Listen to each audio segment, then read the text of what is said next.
وقل رب زدنی علما۔ عزیزان مکرم،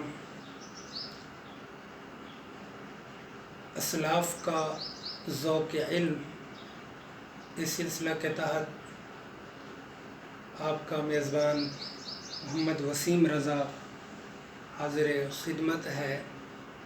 اس سلسلہ کے تحت ہم اسلاف کی علم سے جو دوستی تھی، علم سے جو رشتہ تھا، علم و تحقیق سے جو ان کا تعلق تھا، اس کو ہم بیان کریں گے، ان واقعات کو ذکر کریں گے جن کی روشنی میں اسلاف نے علم کو ترجیح دی اور مشقت اور کلفت میں ہونے کے باوجود علم کو ترجیح دی تاکہ علم کا پروان ہو، تاکہ علم کا عروج ہو اور علم ہم تک پہنچ سکے۔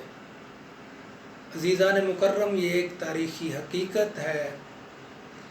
جس طرح ایک فرد اگر اپنے خاندان سے کٹ جائے تو اس کی کوئی حیثیت، اہمیت نہیں رہتی، اسی طرح اگر کوئی قوم اپنے اسلاف سے بے رخی برت لے، اپنے اسلاف سے، اپنی علمی روایت سے، اپنے منہج فکری کے پروردہ لوگوں سے اگر انحراف برت لے، اگر ان سے منہ موڑ لے، تو وہ قومیں اور وہ تہذیبیں بھی برباد ہو جاتی ہیں۔ گویا ہماری قوم کی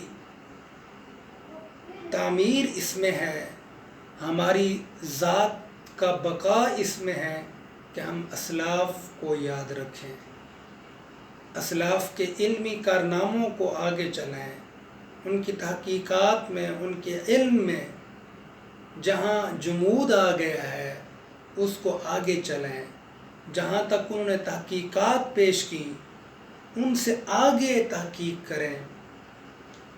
ایسا نہیں کہ دو مختلف رویے ہیں۔ ایک رویہ ہے کہ اسلاف پر ہر وقت بے جا تنقید، اسلاف کو سب و شتم کرنا، ان کی تحقیقات، ان کی تنقیحات، ان کی علمی تحقیقات کو مورد الزام ٹھہرانا، ان پر تنقید کرنا کہ انہوں نے کیا کیا، انہوں نے کیا کیا، انہوں نے کیا کیا، اس طرح کے جملے کسنا۔ ایک تو یہ رویہ ہے۔ دوسرا رویہ یہ ہے کہ جو صرف اسلاف پر ہی کہتے ہیں جو اسلاف نے کر دیا اس سے آگے ہم نہیں چل سکتے۔ عزیزان مکرم، اسلاف نے جو علمی تحقیقات پیش کی ان کا بھی مطالعہ کریں، ان میں جو کمیاں کوتاہیاں رہ گئی ہیں ان کو آسان انداز سے بیان بھی کریں، اور ان کا احترام کرتے ہوئے، اسلاف کا احترام کرتے ہوئے، اسلاف سے اپنا تعلق جوڑتے ہوئے اپنی فکر کو آگے چلائیں۔ دین کا یہ جو ارتقاء ہے یہ تا قیامت چلتا رہے گا۔ دینی فکر کا ارتقاء، دین میں اے روز جو مسائل میں چینجز آ رہی ہیں، بنیادی تصورات تو وہی رہیں گے لیکن ان کی اپلائیمنٹ یا ان کی عملی صورتحال یا اس کا اسلوب بدلتا جائے گا۔ تو یہ اسلوب اسلاف سے تعلق کے بغیر ناممکن ہے، اور اسلاف سے تعلق اس وقت ممکن ہو سکتا ہے جب ہمیں اسلاف شناسی کا شوق ہو، اسلاف سے ہمیں محبت ہو، اسلاف کے علمی کارناموں کا ہمیں علم ہو، اسلاف سے ہم آشنائی رکھتے ہوں، تب یہ ممکن ہو سکتا ہے۔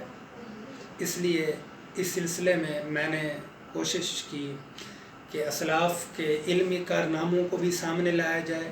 ان کا جو ذوق علم تھا، انہوں نے جو علم کی خدمت کی، جو علم کا ارتقاء انہوں نے کیا اپنے دور میں، جو انہوں نے اپنے مسائل کا حل پیش کیا، ان کا بھی مختصراً یہ تقریباً ایک سلف پر، اسلاف میں سے ایک بزرگ پر 10 سے 12 منٹ کی ویڈیو ہوگی، اس میں زیادہ نہیں ہوگی۔ ان کا علمی کارنامہ، ذوق علم، ان نے علم کے لیے کیا قربانیاں دیں، تحقیق کے لیے کیا قربانیاں دیں، معاشرہ جو اس وقت اس پوزیشن میں ہے اس میں ان کا کتنا حصہ ہے، انہوں نے کتنی قربانیاں دیں۔ عزیزان مکرم، اگر اسلاف کی بات کی جائے تو انہوں نے علم کے لیے ذوق علم ان کے اندر اتنا تھا، اپنی جان کو قربان کر دینے پہ وہ تو لا جاتے، اپنی جان کا نذرانہ پیش کر دینے پر وہ تیار ہو جاتے، مگر علم کی جو پیاس تھی، علم کی جو لگن تھی ان کے اندر، اس کو وہ کبھی سرد نہیں ہونے دیتے۔ امام بخاری کے شاگرد امام ابو حاتم الرازی تفسیر کے بہت بڑے امام ہیں، حدیث کے بہت بڑے امام ہیں، فرماتے ہیں کہ ایک جگہ پر میں جا رہا تھا حدیث کے علم کے لیے، حدیث کے اصول کے لیے، جنگلوں کا راستہ تھا، صحراؤں کا راستہ تھا، کئی صحرا بیچ میں آئے، بھوک کی وجہ سے ہم نڈھال ہو گئے، قریب تھا کہ ہم موت کے منہ میں چلے جاتے، کئی دن کے فاقے ہوتے۔ عزیزان مکرم، اسلاف کو علم سے اتنا لگاؤ تھا۔ امام ابو یوسف بیٹا فوت ہو گیا، مگر امام کی مجلس کو چھوڑنے پر گوارا نہیں کیا کہ امام اعظم کی علمی مجلس کہیں ایک علم کا کوئی ایک نقطہ مجھ سے رہ نہ جائے۔ بیٹے کے بارے میں کہا کہ رشتہ داروں کو تم اس کی تدفین کر دو۔ یہ تھا ان کا ذوق علم۔ عزیزان مکرم، اگر ہم دیکھتے ہیں ہمارے اسلاف کے علمی کارناموں کو، امام محمد کی 1000 تالیفات ہیں، یہ صرف اس لیے تو نہیں ہوا کہ وہ سوئے رہے یا فضول کاموں میں لگے رہے، نہیں، رات دن انہوں نے مشقتیں کی، محنتیں کی، تو 1000 کتابوں کو ترتیب دے پائے۔ ابن جریر نے اپنی زندگی کے اندر 3,58,000 اوراق لکھے۔ اب اندازہ کریں 3,58,000 تو روزانہ کتنا لکھتے ہوں گے۔ علامہ باقلانی نے معتزلہ کے رد میں 70,000 لکھے، صرف معتزلہ کے رد میں 70,000 صفحات لکھے۔ امام غزالی نے 100 کے قریب کتابیں چھوڑی، جن میں صرف یاقوت التاویل 40 جلدوں میں ہے، احیاء العلوم، دیگر اور کئی کتابیں علمی فقری۔ عزیزان مکرم، ابن جوزی کہ آخری غسل کے واسطے پانی گرم کرنے کے لیے وہ برادہ ہی کافی ہو گیا تھا، جو صرف حدیث لکھتے ہوئے ان کے قلم بنانے میں جمع ہو گیا تھا۔ یعنی اتنا انہوں نے لکھا، اتنا لکھا۔ یہ کیا تھا؟ علم تھا تو لکھا۔ ابن سینا کی تصانیف میں سے الحاصل والمحصول 20 جلدوں میں ہے، الانصاف 20 جلدوں میں ہے، الشفاء 18 جلدوں میں ہے، لسان العرب 10 جلدوں میں ہے، القاموس کئی جلدوں میں ہے، تاج العروض کئی جلدوں میں ہے، لغات کی کتابیں ہیں۔ کسی نے کہا استاد مکرم میں اپنے عربی کو مضبوط کرنا چاہتا ہوں تو کیا کروں؟ کہا کہ لسان العرب کو زبانی یاد کر لو۔ کہا اتنی بڑی کتاب یہ تو مشکل ہو جائے گا، پھر علم کی راہ چھوڑ دو۔ سبحان اللہ، اسلاف نے اتنی محنتیں کی۔ ابن حجر عسقلانی کی فتح الباری شرح بخاری 14 جلدوں میں، تہذیب و تہذیب 12 جلدوں میں، الاصابہ 9 جلدوں میں، لسان المیزان 4 جلدوں میں، انہی کی اعلام النبلہ، سیر اعلام النبلہ کئی جلدوں میں، اور کئی کتابیں۔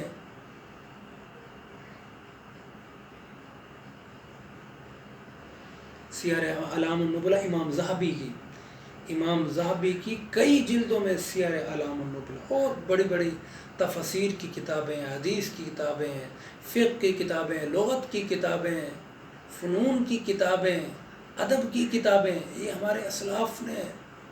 آپ اندازہ کریں، بروکلمان نے 4 جلدوں میں ہمارے اسلاف کی صرف علمی کتابوں کے مخطوطے اور ان کے نام لکھے ہیں، 4 جلدوں میں۔ بروکلمان نے 4 جلدوں میں ایک جلد میں 5-5 6 صفحات پر مشتمل ایک جلد ہے، بڑے سائز کا.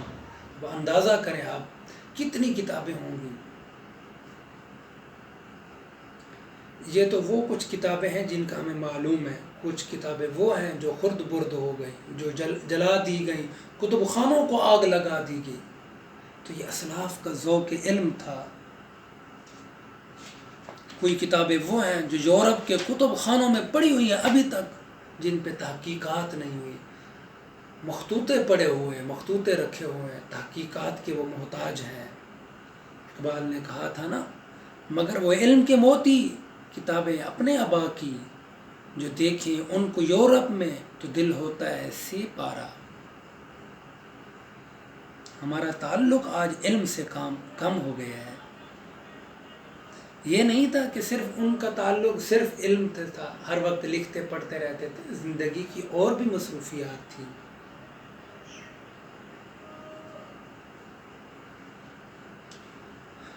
مورخین یہ بھی لکھتے ہیں کہ شب و روز سینکڑوں نوافل ان کا معمول تھا. آخری شب بیداری سحر گاہی کی پابندی تھی. مختصر مدت میں قرآن شریف ختم کیا کر دیتے تھے. قرآن شریف کا پڑھنا، نوافل کا پڑھنا، زندگی کے عام معمولات کو اختیار کرنا، اور پھر ہزاروں صفحات پر مشتمل کتابیں تصنیف کرنا، یہ کیا تھا؟ ان کا علم سے ذوق تھا، علم سے شوق تھا. اچھا، پھر آج کے دور کی جو سہولیات ہیں وہ بھی ناپید تھیں. آج موبائل فون، آئی پیڈ، اور پھر پرنٹنگ کے حوالے سے جناب لکھنے کی سہولیات، ٹائپنگ کرتے جائیں، بولتے جائیں تو لکھتے جائیں. قلم دوات آسانی سے مل جاتی ہیں. اس زمانے میں تو کلمیں بنانی پڑتی تھیں، پھر ایک ایک لفظ کے لیے پھر اس کو ڈبونا پڑتا تھا. اب تو آپ لکھتے جائیں، بلکہ بولتے جائیں تو اور لکھتا ہے، خود بخود لکھتا جائے. کمپوزنگ کی سہولیات آ گئی، جدید ٹیکنالوجی آ گئی، مگر اس کے باوجود علم کی وہ ترقی جو اسلاف کے زمانے میں ہوئی وہ آج نہیں ہو رہی.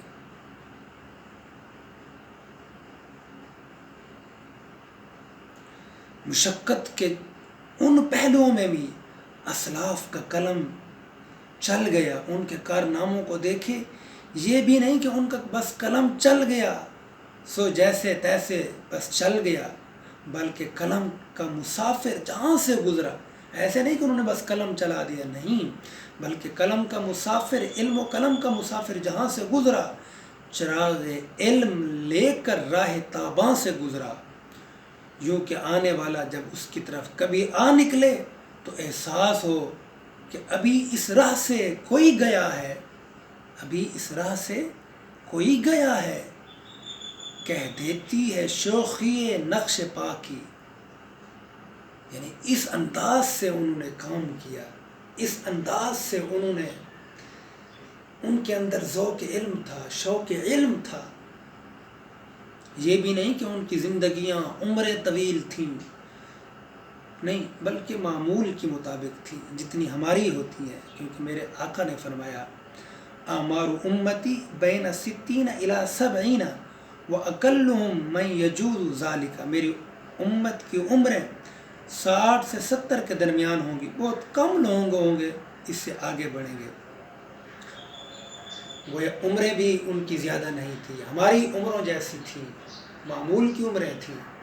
اچھا، پھر یہ بھی نہیں کہ وہ دنیا کے کاموں سے فارغ تھے، بلکہ دنیا اپنے جھمیلوں اور رنگینوں کے ساتھ آتی رہی. ہر جھمیلا، ہر رنگینی ساتھ سامان غفلت لاتی رہی، تاہم اس سے ان کے عشق علم کے دامن پر کوئی حرف نہیں آیا، ذوق علم پر کوئی کمی نہیں آئی. علم ان کا اوڑھنا بچھونا تھا، اس میں نت نئی تحقیقات ان کی محنتوں کا مرکز تھی. فکر و نظر کی نئی راہوں کی تلاش ہی ان کی جد و جہد کی منزل تھی. سرکاری بڑے بڑے مناصب وہ صرف اس وجہ سے ٹھکرا دیتے کہ اس سے ان کا علمی ماحول متاثر نہ ہو. میرا نشیمن نہیں درگاہ میرو وزیر، میرا نشیمن نہیں درگاہ میرو وزیر، میرا نشیمن بھی تو خاک نشیمن بھی تو. تجھ سے میری زندگی سوز و تپ و درد و داغ، تو ہی میری آرزو، تو ہی میری جستجو، پاس اگر تو نہیں ہے شہر ہے ویراں میرا، تو ہے آباد ہے اجڑے ہوئے کاخوں کو۔ وہ علم ان کا اوڑھنا بچھوڑنا تھا، علم کے اس جذبے اور محنت کے اس عزم و حوصلے کے ساتھ سب سے بڑھ کر بات یہ تھی کہ ان کی زندگی ایک نظام الاوقات کے تحت پابند تھی۔ اسلاف کا ذوق علم، شوق علم اتنا تھا کہ انہوں نے اتنا علمی کام کیا، آج ایک ایک کتاب پر 2 3 4 5 10 لوگ پی ایچ ڈی کر رہے ہیں، ایک ایک کتاب پر، کتاب کے ایک حصے پر پی ایچ ڈی ہو رہی۔ فکر و نظر کا وہ کون سا میدان ہے جس میں ہمارے اسلاف کے تاریخی نہ کوئی سبق نہ ہوں۔